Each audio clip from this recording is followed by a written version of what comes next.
Thank you, Melinda. It's a real pleasure to be here today. And if you didn't figure it out from my resume, I am not a scientist.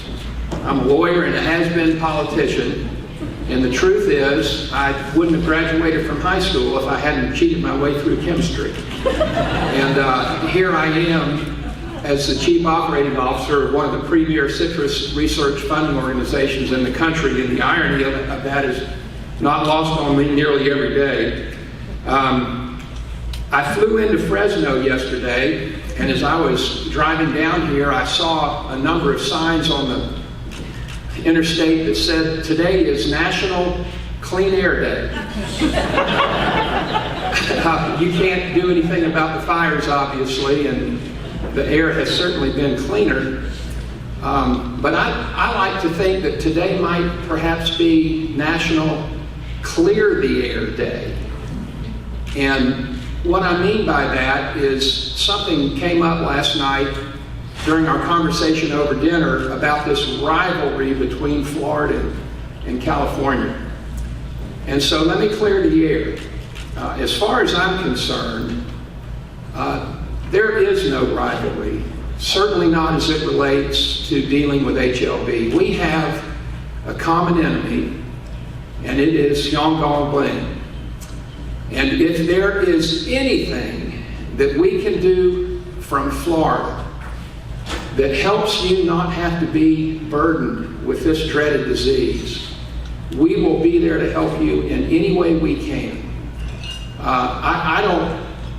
This idea that Florida is threatened by California and California is threatened by Florida, maybe that was true at one point, but that's no longer true. We just can't let those kinds of concerns drive anything we do today.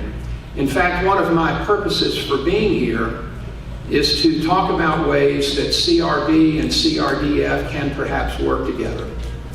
We had a great example of how that can work positively on the Bayer Crop Sciences project. I won't burden you with that project, but it was a project that started in 2017 in Florida. It's the most expensive project in our history. For the first 3 years, we spent $12,610,000 with Bayer Crop Sciences. It wasn't all CRDF's money. We had Pepsi and Coca-Cola money assisting, but it had 3 objectives. One, to build a high throughput system where we can treat antibacterial products that might have efficacy against HLB, and that system was constructed in West Sacramento. The second was to develop a plant defense modulator, perhaps more than one. Much of that work is taking place in France. And the third objective was to come up with an antibacterial, some sort of kryptonite product that would actually kill Larvibacter. I mention that because it had become apparent to me right after I got this job, and I've been into this now for a little over 3 years. There was no way CRDF was going to be able to continue funding that project. At a burn rate of nearly $5 million a year, we just couldn't keep it up. So the only way to keep it going was to apply for federal funds. And the only way to secure that NIFA grant through a CAPS grant was to get CRB involved and to expand the number of educational institutions that were involved in the project, and we did that, and lo and behold, we ended up getting a $15 million CAPS grant, or nearly $15 million, and we were just awarded the 3rd year just a few weeks ago. Denise Maker is from Bayer Crop Sciences, and I want to introduce her because she is the quarterback for this project. She's with you today. She's absolutely fantastic. The project is going very well, and I think that we are, when you start talking about how long is it going to be before you end up with a product, we're quite far along on a plant defense modulator. It's quite mature in its testing, and probably in 5 or 6, maybe 7 years, something's going to be out. You can ask Denise about that a little bit more. The antibacterial is not quite as mature. That's still a long way out, though, and that's part of what I want to talk about today. But the last thing I'm going to say in terms of introductory remarks, my boss's son-in-law is in the audience. Bruce Kelsey, just my luck, I guess, Bruce Kelsey, one of your citrus growers here in California, his son-in-law is Scott Angle, who is the Senior Vice President of IFAS at the University of Florida, who is my direct report. So, Bruce, you've really put some pressure on me now. But anyway, it's great to see you, and Scott has talked about you before. Let me find this thing and see if I can figure out how to advance this slide presentation. What do you point at?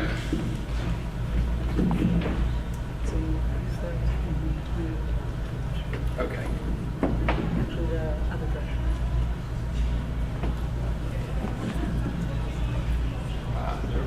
Okay. Marcy had wanted me to give you a brief primer on CRDF, where we've been, where we're going, so that's what I'm going to try to do today. I have a lot of ground to cover, as you might imagine, and I can tell you that last year was a really tough year for us. Florida citrus had a rough year. We think that this following year is going to be better. We had a fantastic bloom, and we've had a good crop set, so hopefully it's going to be better going forward. Here's a brief history of CRDF in terms of how we got started. In 1991, growers began taxing themselves for research. That came in the aftermath of citrus canker, so we knew that we had to do something. And then in 2005, when HLB was found in Florida Grove, CRDF was started in 2009, because in just that amount of time, it had spread throughout the entire Florida citrus industry. But it's an organization driven by growers for the benefit of growers. And at the very beginning, the decision was made for this to be a Manhattan Project-like endeavor, because there was so little known about HLB at the beginning. We knew that we had to start almost with a clean slate. And so at the very beginning, most of our research was basic in nature. That has changed over the years, which I'll go into a little bit more here in a moment. Here's how we've been funded over the years. We have box tax funding, and at the very beginning, the Florida Department of Citrus added funding. That comes out to about $65 million. You can see that we've gotten Florida legislative support of just short of that, $64,452,000. So the point of that slide is the Florida citrus growers have still put in more money than general revenue taxpayers. We have funded 462 projects to date. We break the projects down into 13 different categories just so we can make sure we're covering all the bases. This is a slide that was put together by someone here in California. He compiled a list of all the funding from all the agencies. And as you'll see from this, nationally, we have spent $1.35 billion trying to whip HLB. And that's relevant, of course, because policymakers have begun asking us, what have we gotten for all this money that we've spent? Has this work stopped the downward citrus trends that we've been experiencing? And of course, the answer, at least in Florida, is no. It has not. After 462 projects and after spending about $55 million, this is what's happened in the last 10 years. We are down by about 100,000 acres in citrus. That's a 22% reduction. We are replanting at only an 85% rate, so every year we keep getting a little farther behind. In terms of production, Florida orange production has gone down 61%. Florida grapefruit production has gone down 78%. And the number of citrus growers has plummeted too. We've gone from about 8,000 citrus growers down to 2,500. Now, this is not all because of HLB, certainly. We have had a number of hurricanes that have had a devastating effect. In fact, we still believe some of the trees are being felt from Hurricane Irma that came through in 2017, was it, I think, or 2018? And 2017. We think that because those trees were shaken so badly, the roots were disrupted in such a fashion that they're still experiencing some negative effects from that, but hopefully we're just about through with that. And of course, we have 1,000 people a day moving to Florida. If they were to locate in the same place, we'd have a city the size of Tampa every single year being created. That's really kind of an alarming statistic, and that causes an awful lot of loss of rural land converting over to a more intensive use, usually rooftops. I mention that because this has caused a number of reactions. One of the things it has done is it has forced us to begin spending more of our funding on applied research. In other words, instead of just learning something basic, we went to Tallahassee 3 sessions ago. Mike Sparks, who is with Florida Citrus Mutual, he and I spoke before the Senate Appropriations Committee, and we said, if you give us more funding, we're going to start spending more of our money on applied research. How do we get that knowledge we've learned in the greenhouse or the lab into the field where it can actually begin to help?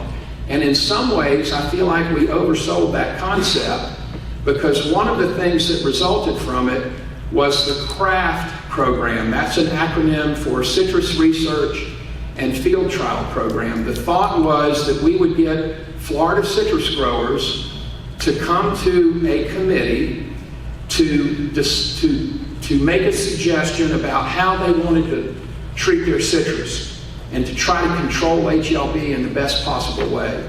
It's great in theory, and please don't misunderstand this when I say what I'm about to say, but we fully support CRAFT.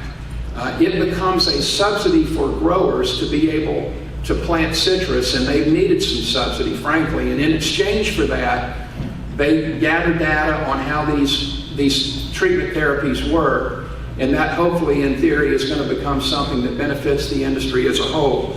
But it has had a very serious impact on our budget. In fact, 3 years ago, the $8 million appropriation that Crdf was used to receiving, we were required to spend $2 million of that on large-scale field trials, i.e. CRAFT. 2 years ago, of the $8 million appropriation, we had to spend $3 million on large-scale field trials, i.e. CRAFT.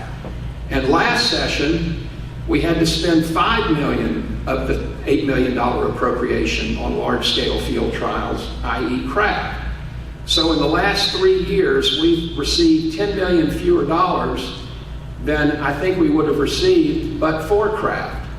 And so that has had a very big effect on our budget. That's $14 million that we actually received instead of 24. So you can imagine the ripple effect that had on our budget. In fact, the fiscal year that we're in right now, my board approved only $700,000 of first-year costs in new research for this fiscal year, and that doesn't fund much. Now, one of the things it did was it caused us to do a deep dive into the programs that into the projects that we already had under contract, which led to us terminating 3 projects, which we think will give us about $500,000 more dollars to spend. But even at $1.2 million or $1.3 million, that's not a lot of funding. I mean, that's only a handful of projects. So it has had a big impact on our funding situation. We've also reduced the number of employees we have at CRDF. At one point we had 9 employees, we now have 4. We've been using project managers instead of employees to do the oversight responsibilities that we have to have. We've hired 4 retired University of Florida faculty that between them have about 125 years worth of citrus research and citrus knowledge behind them, and it's worked great. We renegotiated contracts. We became much more discerning in what we fund. When I started the first year, we funded 32.7% of all the projects that we had received. 2 years ago, we funded 8.9%, and the year after that, we funded just 11%. So we've become much more discerning. But it's also caused us to take a new legislative approach, and that's primarily what I want to talk about today.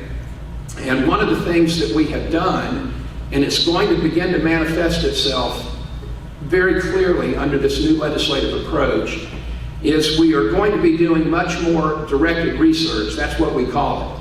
And the model we're using is the Florida sugarcane industry. The way the Florida sugarcane industry works is they decide what problem they need to have solved. They then scour the landscape and find the best scientist in the world to answer that problem. And they go and sit down with that scientist and they try to reach an agreement on a budget. Now, we can't do that exactly in that fashion because we're a quasi-public entity and we have to give the public an opportunity at our funding.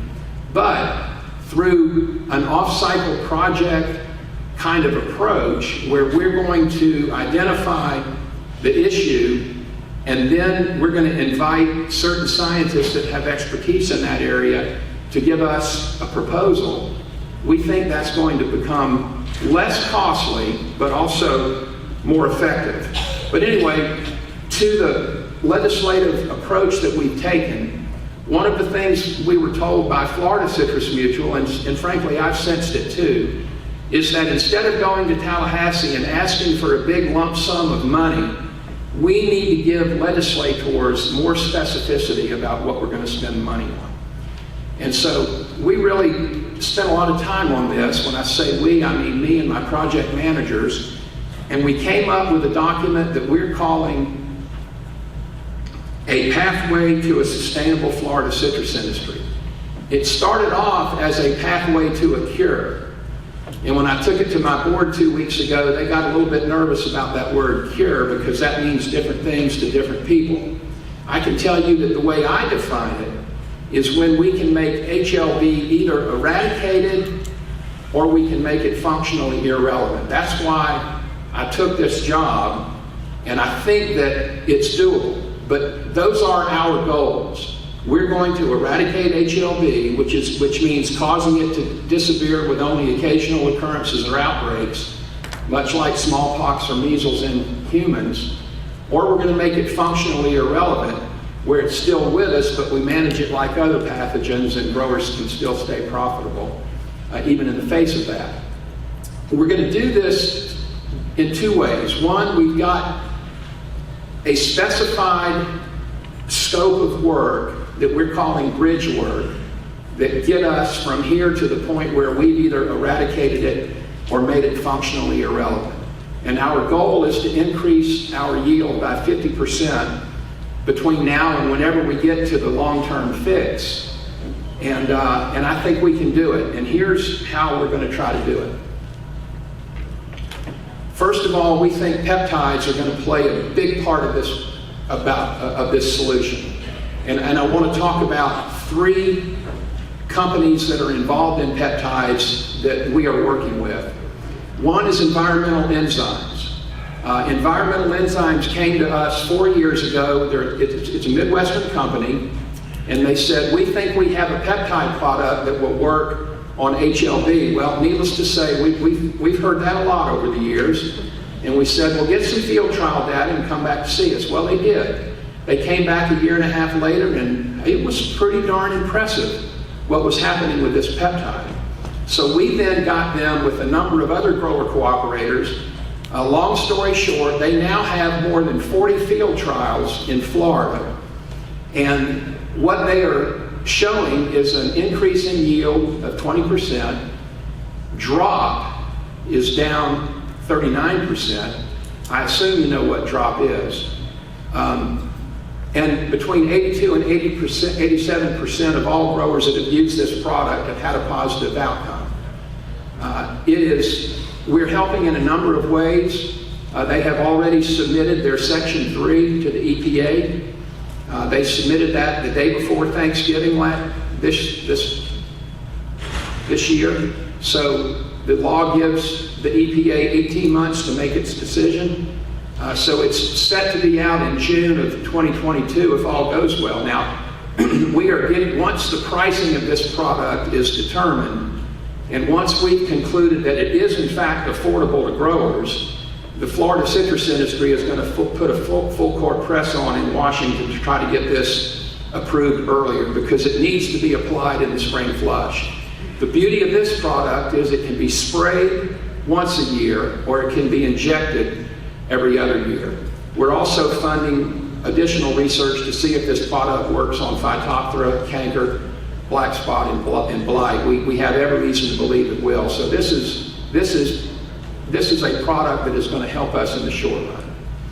Enveo Sciences, I know you're going to be hearing from Dr. Hailene Jin here later in the afternoon.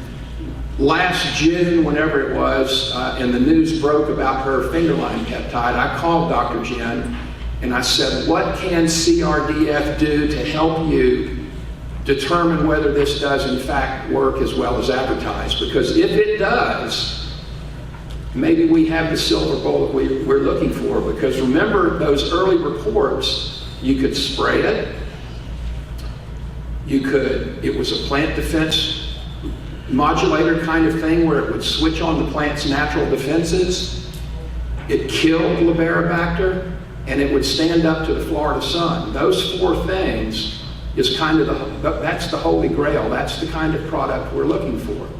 Well, the more we got into this, the more I think you're going to hear that it's probably going to have to be injected. And all my life I've heard that if you have to touch the citrus tree, you cannot afford to do it.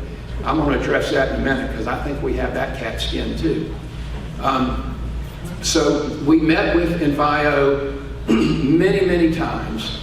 They first gave us a proposal that was much too expensive for us. It was in the $17 million range. And the small number of trees that had received this peptide just did not warrant us jumping into the deep end of the pool like that without additional work. But we did agree to subject that peptide to the hairy root assay. This is an assay that Dr. Mandati has at Texas A&M University. It's one of the gold standards to determine how well a product works against HLB. Enveo said, no, we want to do it ourselves. We think we can get it to them more quickly and we just need quick answers. Well, I've been trying to find out the results of that and I haven't been able to get a response, which concerns me. Because as quick as that company has been to send out a press release, to have not sent one out about this if they had had a good result causes me to wonder. So I'm hopeful, but maybe Hailene will shed some light on that soon. The other thing we did do, though, is we agreed to buy $200,000 worth of this peptide. And we've given Dr. Jin a small amount of it. We've given the rest to Dr. Megan Dubney with the University of Florida and Dr. Greg McCollum with the USDA and Fort Pierce. And they're doing work on trees of mature age, fruit-bearing age, to find out if it helps there, because that's what we really need help with in Florida. It's one thing to put a tree in the ground that we think is going to hold up better. It's entirely another to be able to give it to a bearing tree. Southern Garden Citrus is a wholly owned subsidiary of U.S. Sugar, so it's a big company. They have been working with peptides for years. They now have a second generation of peptides that may rival anything else we've been hearing about. There is a limit to what I can say about this. Southern Garden Citrus is going through some reorganization right now. I think it's fair to say that there are some changes underway with their citrus research division, and it may be necessary for Crdf, perhaps even CRB or other funding agencies to help pick up some of the work they've been working with. The big thing with peptides or any killing agent that we can come up with is how do we get it into the phloem? I really don't think HLB Liberibacter is that hard to kill if we could just get to it. It lives in the phloem of the tree, and so getting to it is the real trick here. Well, this is part of the body of work that we are going to tell the legislature about. Citrus tristasia is a virus that is endemic in Florida. It's not harmful to citrus unless you're on sour orange rootstock, but it's endemic in Florida. And so we believe that you can use the citrus tristasia virus as a vector to get a peptide or other agents into the tree. And the beauty of this is that once it's inserted, the tree continues to produce the peptide with no further labor input. And we think that will last for 7 to 10 years. I personally really think it's important to get CTV approved. You're going to have a GMO vector in a non-GMO tree, so we don't know exactly how the regulatory authorities are going to react, but we have every reason to believe it's going to be okay. Tree injection. We found a company in the Midwest that has a novel injection device that works like a bang stick. I don't know if y'all know what a bang stick is, but we use it in Florida to kill alligators and fish and all kinds of stuff, but it's like a broom handle, and at the end, it's got a bullet or a shotgun shell or something like that on it, and you just hit it like that, and that discharges the bullet or the shotgun shell. Well, this is similar to it, except that there's not a charge. It's a spring-loaded thing, and you hold it against the trunk of the tree, and you pull the trigger, and what you're trying to get into the tree is injected. And I've got an NDA in effect with them, so there's a limit to what I can say about this, but we are giving the tree 3 injections in less than 10 seconds. And so if it distributes whatever we're injecting throughout the tree, well, we have solved the problem of the tree injection being too expensive. So we're really excited about this. We're using concentrated oxytetracycline now only because the company has permission to do that, and they can load the shells and that sort of thing. And but it can work with peptides or anything else we want to inject. The beauty of it is that this device is sensitive enough for whatever you're injecting to stop right there in that interface between the phloem and the xylem. And that's the key. So if it then begins to dissipate throughout the phloem, we've fixed that problem. There are certain production practice improvements that are contained within our request from the legislature. Gibberellic acid, the University of Florida made a big announcement 2 weeks ago that they had new study regarding gibberellic acid out that was going to perhaps be revolutionary. They had a webinar last Tuesday, and they do have a trial that shows a 34% increase in yield, and they crunched those numbers with their economist, and it came out to a 15 to 40% increase in profit. But be cautious here. More work on this is needed. There are, in fact, some other studies that show it doesn't work quite that well. And really very few trees have been treated with gibberellic acid. It's hard to draw that kind of a conclusion based on the work that's been done so far. Brassinosteroids, this is a naturally occurring group of plant growth regulators that we're real high on, and we're using it in combination with individual protective covers, IPCs. We think that at the time you pull that cover off, if you treat with brassinosteroids, you're going to get a tremendous amount of long-term protection, certainly reducing the level of drop. Zinc and nutritionals, we have some new stuff going on with zinc that we're really pretty high on, and you can use it by itself or also in combination with other nutritionals. Just briefly, here are the long-term fixes, and I'm glad Michael's here. We've just gone around and around on plant improvement in our state. And 2 years ago, we created a select committee on plant improvement to do a deep dive into the programs that we help fund to find out if there was a way for them to be more successful.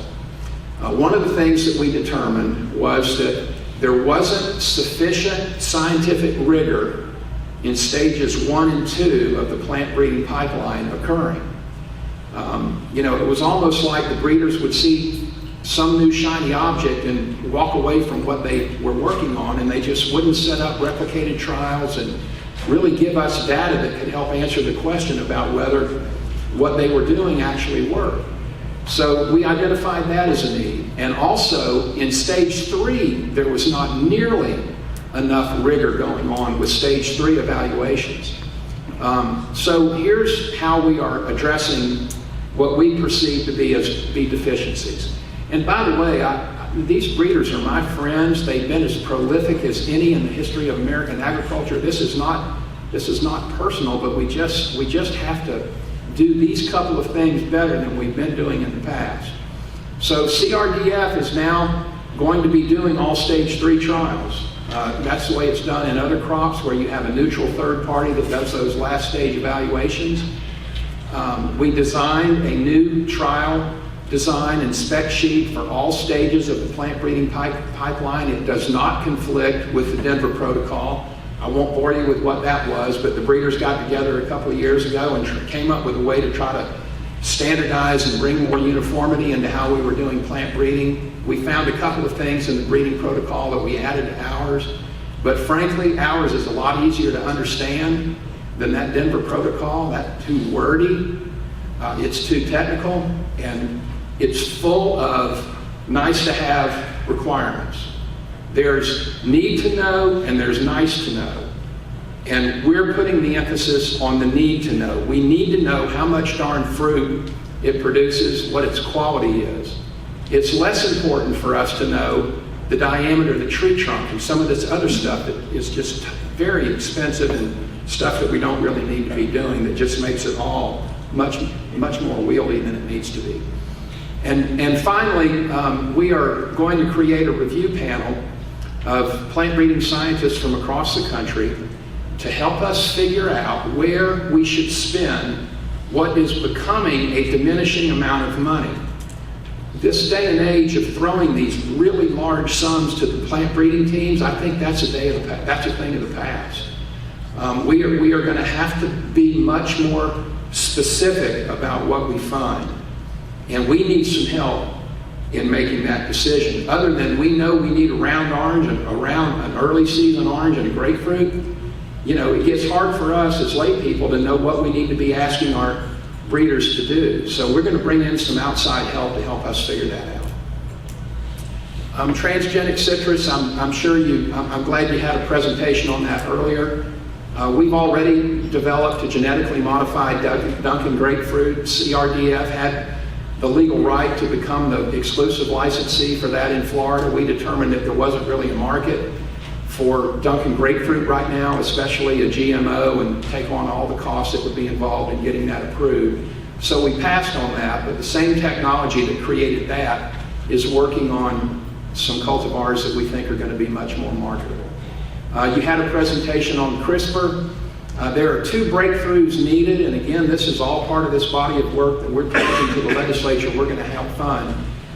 We think our breeders have, I'm not going to say they have identified the genes that if they were knocked out would put HLB in the rearview mirror, but I tell you, they're so darn close to the chest, they won't tell you exactly what they have. And maybe there's a reason for that, but it's very aggravating to those of us that are trying to get money to fund this darn stuff. So, I can't say that we've identified those genes. I think we're farther along than what everyone lets on. We also need to figure out a way, as the previous speaker was saying, to express flowering genes more quickly, to break juvenility, and this is something else that CTV can do, another reason why I think it's absolutely critical that we get this permitted and up and running. And we think there are some new technologies. You heard about phenotyping and that sort of thing. That's not necessarily new, but it is relatively new, I think, at least in terms of how it's been applied. And GWAS and some of these other technologies, I'm just not totally certain that we're as current technologically as we could be. So we think there's more on the horizon. There are a number of pitfalls to this body of work. We have regulatory approvals that are still needed. There needs to be more citrus buy-in, citrus industry buy-in to some of this stuff. The GMO issue, for example, our industry has still not spoken to that loudly and clearly. We have major brands that advertise their product as non-GMO, so it's going to be a tough sell. It's unclear if we've identified the genes that allow HLB to do its damage. We also don't know what's going to happen if you knock out those genes. I mean, plants have the genes they have because they need them. And if you use CRISPR and knock out a gene, what's it going to do to the tree? It may give you some side effects that make it worse. This is my favorite quote from Winston Churchill. And I used it when I spoke to a group of Florida growers who were hanging on by their fingernails. And this was said by Winston Churchill when London and all of South England was getting bombed day after day, night after night, week after week, month after month. And somebody said, well, you know, what are we going to do? And he said, well, when you're going through hell, keep going. And that's kind of where we are. Now, I'm not comparing our battle with HLB with World War II, but HLB is an existential threat to us the same way that Germany was to England in World War II. And so, as I keep telling growers, we are on the verge of some really big stuff. If you can find a way to hang in there just a little bit longer, it's going to be okay. Because when you're going through hell, keep going. I don't know how else to say it. Happy to answer any questions. That took a little longer than I intended.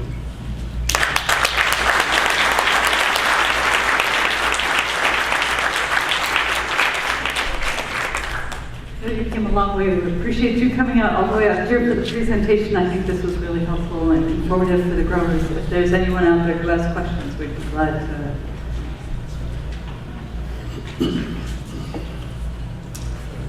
Yes, sir.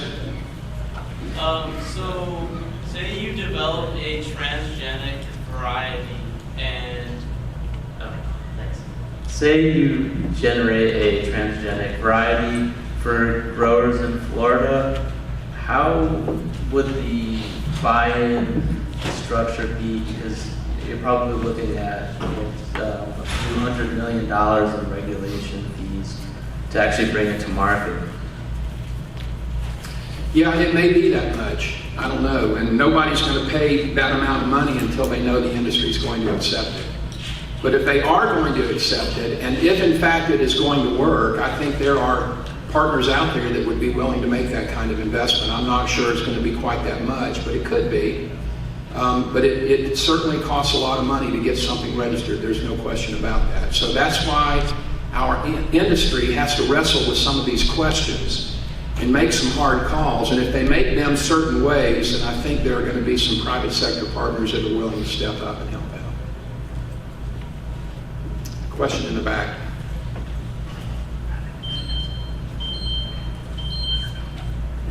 While they're getting the microphone to him, you know, there aren't any perfect solutions here.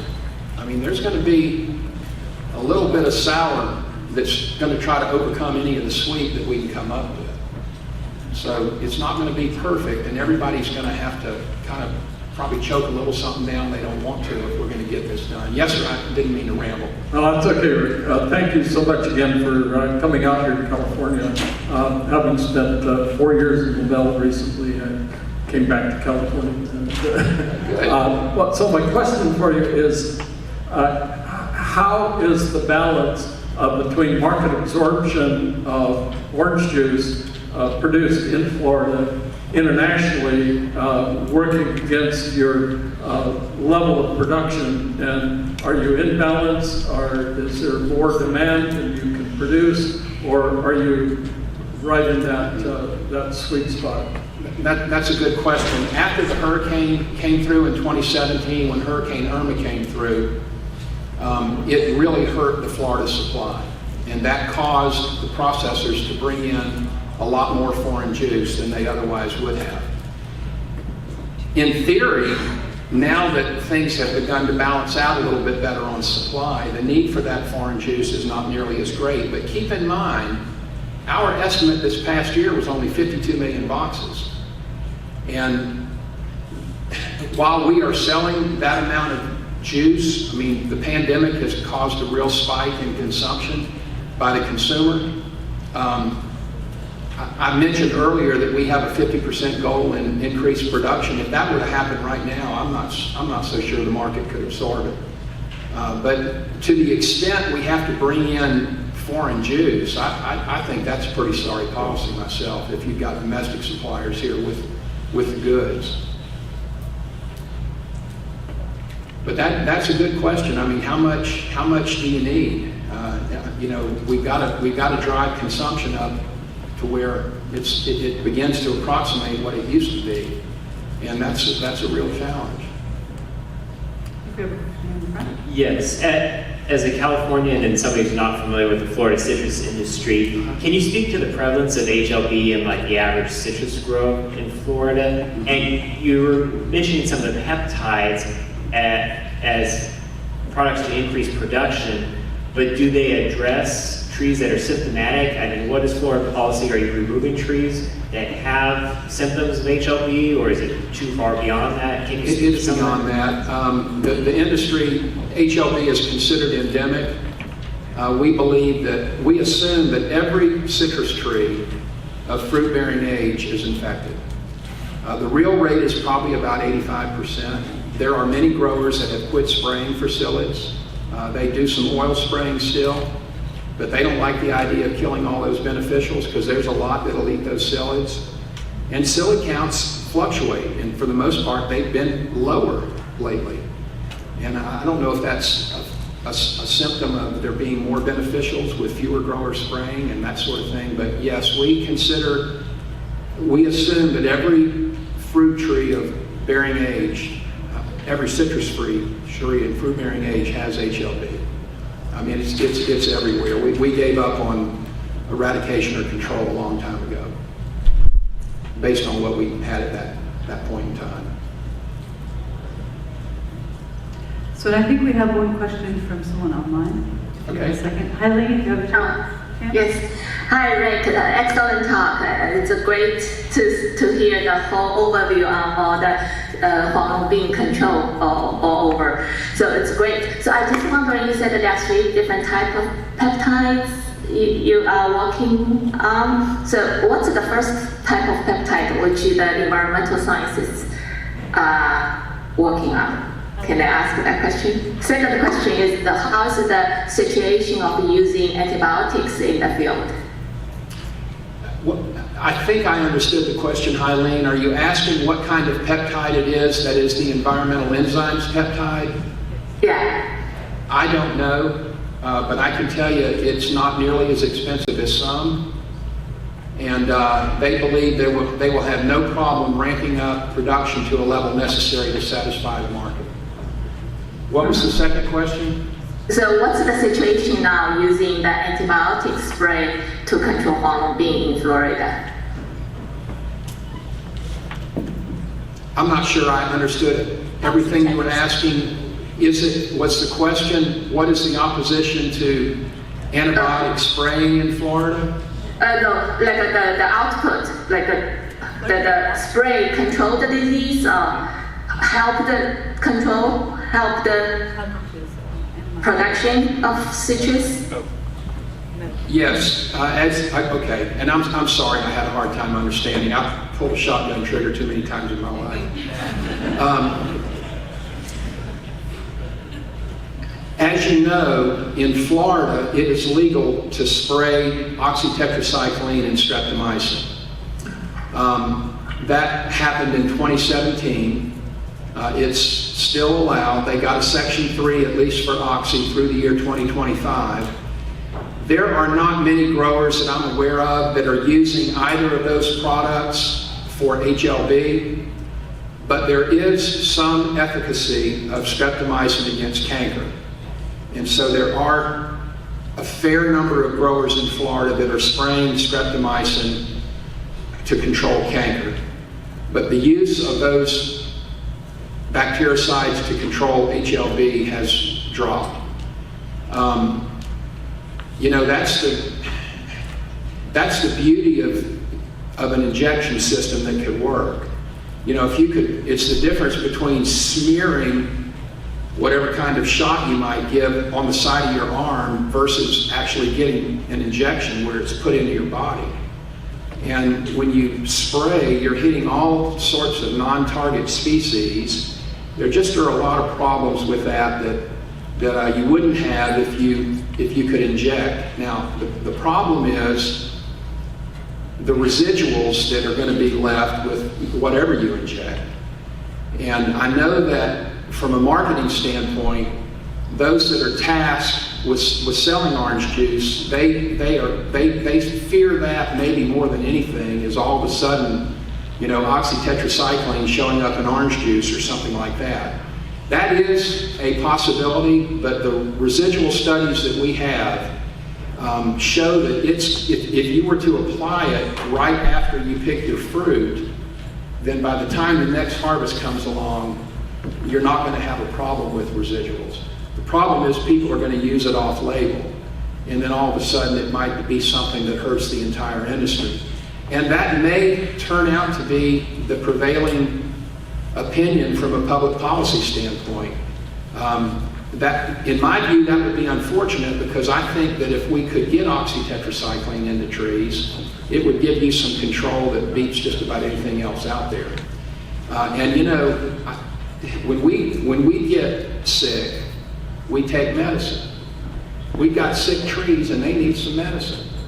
And you know, I personally think there's a way to craft that message that the consumer would understand, but you try to have that argument with the processors or with the Department of Citrus persons that are in charge of marketing the crop, and they said it's a non-starter. All their research shows that you just can't get off first base with that. So once again, I want to thank you, Yeah, Rich. This it's been was a good. really good presentation.